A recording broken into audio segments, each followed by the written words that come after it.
Hi friends, today we are going to discuss about The Lamb by William Blake. তোমরা সবাই William ব্লেককে জানো। তিনি হলেন একজন রোমান্টিক পোয়েট। তিনি একটা কবিতা সংকলন পাবলিশ করেছিলেন যার নাম হচ্ছে songs of innocence and songs of experience. তো সেই সংস অফ ইনোসেন্স এবং সংস অফ এক্সপিরিয়েন্সে কী হয়, ওখানে দু রকমের বা দুটো প্রকৃতির কবিতা, দু ধরনের দুটো টাইপের কবিতা সেই সংকলনে পাবলিশ হয়েছিল। একটা হচ্ছে চাইল্ডহুড নিয়ে, একটা হচ্ছে অ্যাডাল্টহুড নিয়ে। একটা হচ্ছে সংস অফ ইনোসেন্স, যেখানে শৈশব অবস্থা, যে ইনোসেন্স সেটাতে এমফাসিস করা হয়েছে, এবং অন্যদিকে সংস অফ এক্সপিরিয়েন্স, যেখানে অ্যাডাল্টহুড, যেখানে অপারেশন, যেখানে লাইফের যে সমস্ত নেগেটিভিটি সেই সমস্ত নিয়ে আলোচনা করা হয়েছে সংস অফ এক্সপিরিয়েন্সে। তো আমাদের এই কবিতা দ্য ল্যাম্ব, এটা কিন্তু songs of ইনোসেন্সের part.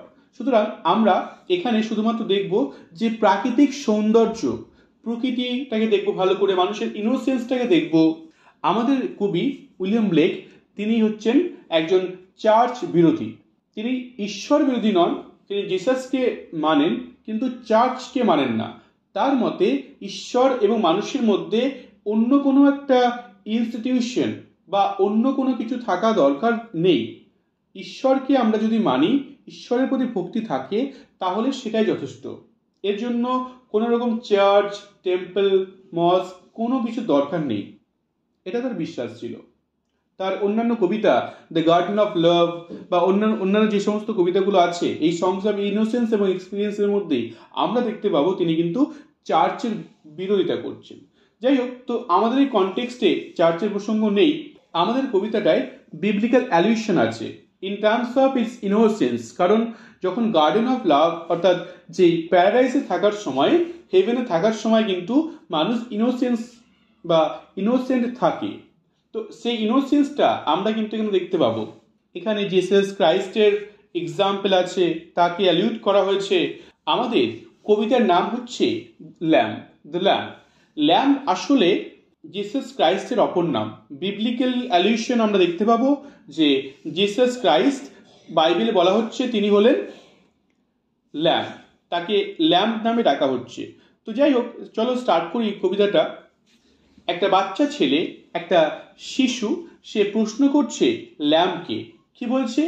Little lamb who made the, does thou know who made thee? Gave thee life and beat thee feet by the stream over the meat. Gave thee clothing of delight, softest clothing woolly bright. Give thee such a tender voice, making all the vales rejoice. Little lamb, who made thee? Do you know who made thee? Little lamb, I'll tell thee. Little lamb, I'll tell thee. He's called by thy name, for he calls himself a lamb. He's meek and he smiled. He became a little child. I a child and you are lamb. We are called by his name. Little lamb, God bless thee. Little lamb, God bless thee. আচ্ছা, তোমরা জানো এখানে দি বা দাই এগুলো হচ্ছে old ইংলিশে use করা হতো। দি মানে হচ্ছে তুমি আর দাই মানে হচ্ছে তোমার। যাই হোক, আমরা পড়ি লিটল ল্যাম্ব হু মেড দি। লিটল ল্যাম্ব, তোমাকে তৈরি করেছে কে গো? তোমার সৃষ্টিকর্তা কে? dost thou know who made thee? Do you know who made thee? তুমি কি জানো তোমাকে কে তৈরি করেছে? অর্থাৎ একটা শিশু, বাচ্চা ছেলে, তার মনে অনেক প্রশ্ন, সে অনেক কৌতূহলী হয়ে থাকে। আমরা জানি বাচ্চারা অনেক কৌতূহলী হয়, তাদের মনে অসংখ্য প্রশ্ন ঘোরাফেরা করে। তাই তার মনে প্রশ্ন হয়েছে একটা ল্যাম্বকে দেখে যে আচ্ছা ল্যাম্ব, তোমাকে তৈরি করেছে কে গো? তুমি জানো সেটা? তার মনে কৌতূহল হয়েছে, সে প্রশ্ন করছে। শৈশবে আমরা সবাই ইনোসেন্ট থাকি, আমাদের মনে অ্যাডাল্টদের মতো কোনো রকম খারাপ চিন্তাভাবনা বা মানসিক ভাবে নেগেটিভ চিন্তাভাবনা কিন্তু আমরা করি না। কারণ আমরা অত্যন্ত ইনোসেন্ট থাকি, নিষ্পাপ সরল মন থাকে আমাদের শৈশবাবস্থায়। তাই আমাদের মনে এইরকম আকাশ পাতাল কোয়েশ্চেন কিন্তু ঘোরাফেরা করে।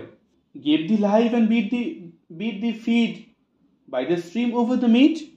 এখানে ল্যাম্ব একটা নদীর পাশে ঘোরাঘুরি করছে, সে সেখানের যে ঘাস পাতা ছিঁড়ে খাচ্ছে। তাকে জিজ্ঞাসা করছে, তুমি কি জানো যে তোমাকে জন্ম দিয়েছে কে, তোমার সৃষ্টিকর্তা কে? Give the clothing of delight, softest clothing woolly bright. এই তোমার যে সুন্দর যে তোমার যে শরীরটা উলে ভরা, এত সুন্দর আনন্দ আছো তুমি, সদা চঞ্চল মন তোমার, এখানে সেখানে ঘুরে ঘুরে বেড়াচ্ছ। তো এই যে আনন্দ তোমার মধ্যে, সে আনন্দের উৎস কি? তোমাকে তোমাকে কে তৈরি করেছে যে তুমি এত আনন্দিত?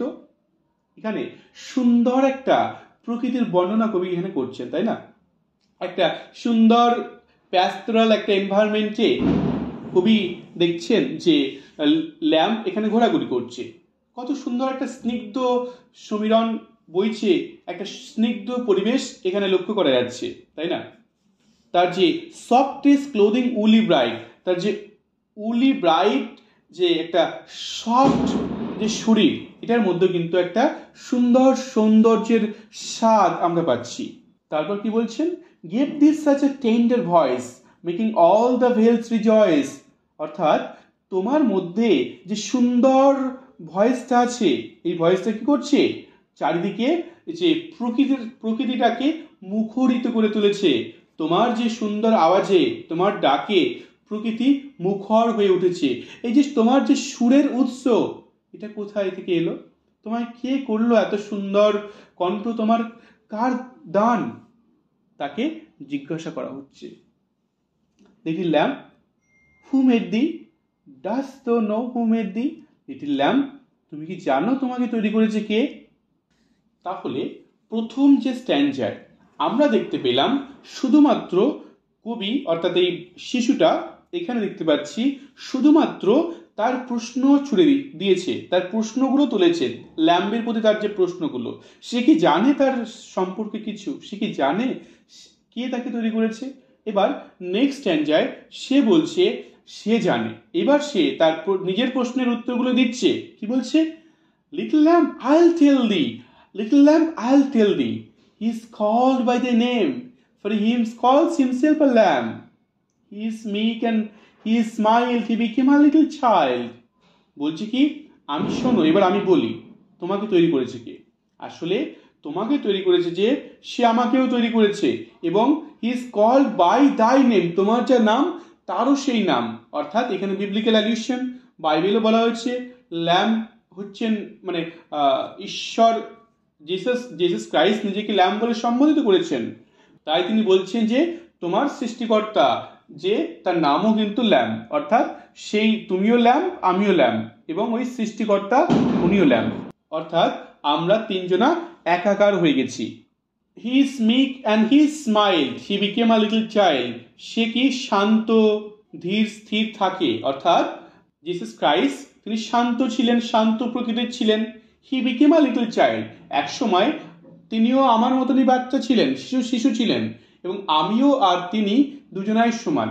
এবং অন্যদিকে তুমি, আমরা সবাই কিন্তু ঈশ্বরেরই একটা part. I a child and you are lamb, we are called by his name. এবং আমি একটা শিশু, তুমিও ল্যাম্ব, আমরা কিন্তু সবাই ঈশ্বরেরই অংশ, এবং ঈশ্বরের যা নাম আমাদেরও তাই নাম, আমরা সবাই ঈশ্বরেরই অংশ। লিটল ল্যাম্ব, গড ব্লেস দি। লিটল ল্যাম্ব, গড ব্লেস দি। তারপর শিশুটা ল্যাম্বকে বলল, ঈশ্বর তোমার মঙ্গল করুক। এভাবে তার জন্য প্রে করে আমাদের কবিতাটা শেষ হয়ে গেল। আসলে দেখতে পাচ্ছি এখানে যে একটা ছোট্ট শিশুর যে ইনোসেন্স, শৈশবাবস্থায় যে যত রকমের সুন্দর চিন্তা ভাবনা থাকে তারই প্রতিফলন আমরা কবিতার মধ্যে দেখতে পাচ্ছি। আশা করছি তোমরা বুঝতে পেরেছো, কবিতার কোথাও অসুবিধা হয়নি। যদি প্রশ্ন থাকে তোমরা কমেন্ট করতে পারো, আমি উত্তর দেব। আর সংস অফ এক্সপিরিয়েন্স থেকে নেওয়া আমাদের আরেকটা কবিতা এই চ্যানেলে আছে, দেখতে পারো, লন্ডন আছে। And thank you.